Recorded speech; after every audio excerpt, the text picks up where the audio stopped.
Welcome back. The federal government has released its list of approved hotels where so-called non-essential travelers returning to Canada will need to complete a mandatory quarantine at their own expense for up to 72 hours.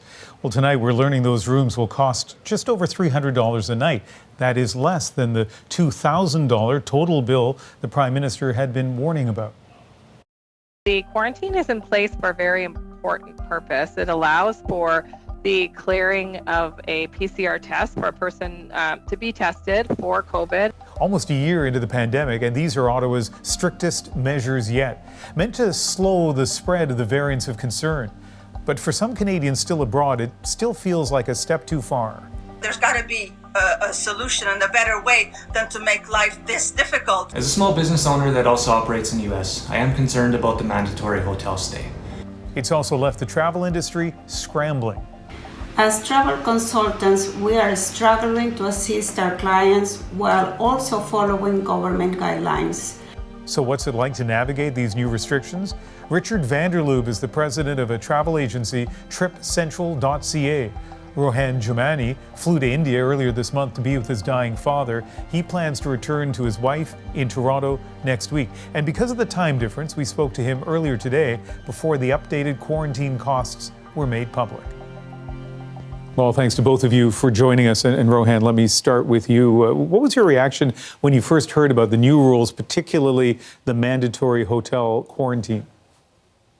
I was very disappointed because for any government to put in place a federal rule for quarantine and making it mandatory for travelers to shell out thousands of dollars, they should and must look into the reason for every individual's travel. They cannot put all travelers in the same bucket without assessing their case. And so you have been in India, Rohan. You have been dealing with the death of your father. And so have you been trying to get more information, and what has that been like? Yes, definitely. I'm trying to get more information. I've been reaching out to the local MPPs. I've been reaching out to my MP, who's Omar Al-Gabra. But I've been just being routed to different transport helpline. My wife, who's full-term pregnant, and she'll be almost 37 weeks pregnant by the time I reach Canada. She's running from pillar to post, calling different agencies, asking for answers. I've been tweeting, emailing, but no avail. Richard, it's been a tough time, obviously, for the travel industry, but particularly the last few weeks as the rules have changed. What has that been like? Well, we're constantly surprised by rule changes that really seem to come out with not a lot of consultation with industry, often at very inopportune times. So for us, the big thing was the PCR test 3 days prior. That killed a lot of what little demand there was. The announcement of these hotel quarantines and the bit of delay that it took, initially we were concerned with people in the situation like Rohan, where maybe they wouldn't have traveled if they had known that was going to be the case. But, the problem here is that the definition of essential travel or non-essential has never been done. And so we're applying judgments retroactively, and that's a real problem. I want to play a couple of clips because we've had a lot of feedback and questions from a lot of people. And these two clips in particular do kind of touch on how varied reasons for travel are. We're going to hear from a woman who left Canada long before the pandemic and is coming back soon. And then a woman who has property in the United States and has received the first of her 2 vaccination shots. So let's listen to them.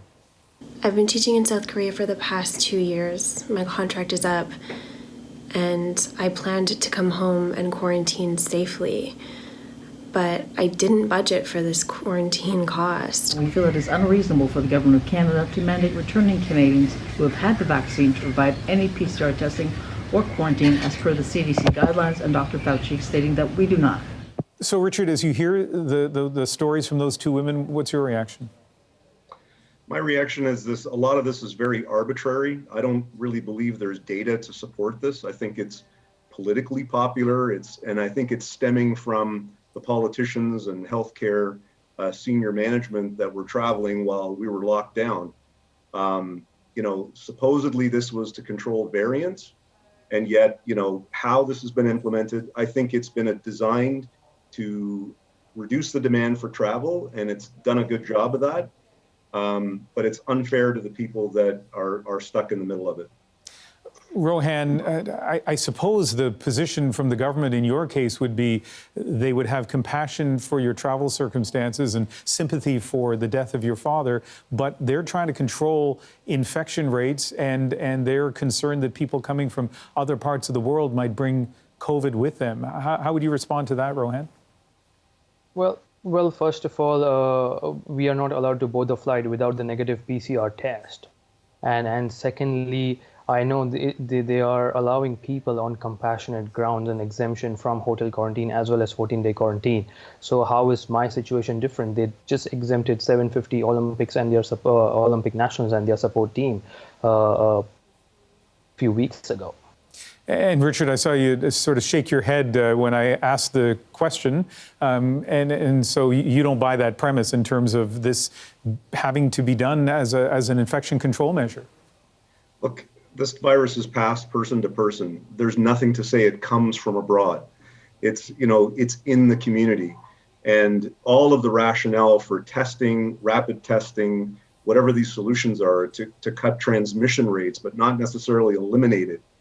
It just seems very unfair, and it's scapegoating people that are traveling internationally.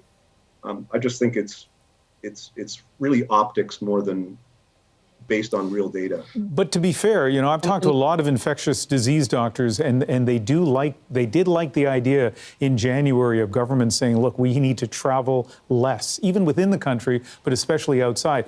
And so, Richard, let me ask you this. Whether it's right or not, the changes the government has made, I presume, has really reduced international travel by Canadians. Oh, it's succeeded, absolutely. I mean, but remember that even when it was, so let's say December, we were 5%, 95% down. And so, yes, I agree. I mean, we are concerned about transmission in the travel industry. We want this to be over as well. And if it was doing something, we're right behind it. But rapid testing, contact tracing, whether it's domestic or international, makes a ton of sense. Rohan, for anyone who might be watching who can make policy in this country, anybody from the government, what's your message to them? I did not budget for this, and I just want to ask a question. Is this what Canada is known for? No compassion for families who are already dealing with the loss of loved one? And I asked this question to Trudeau and his government. And Richard, a version of that same question to you. What advice would you give the government when it comes to managing these sets of rules? They succeeded in cutting the demand for travel. Mission accomplished. I just don't see that they should financially penalize people that did not know about this didn't exist ahead of time. It's fine, I guess, if that's what they're doing from a public health point of view, but to stick people with the bill of it is all about deterring other people from traveling, and it's unfair to the ones that didn't know about it. Well, thanks to both of you for speaking with us, and Rohan, again, sympathies about your father. Thank you. Thank you.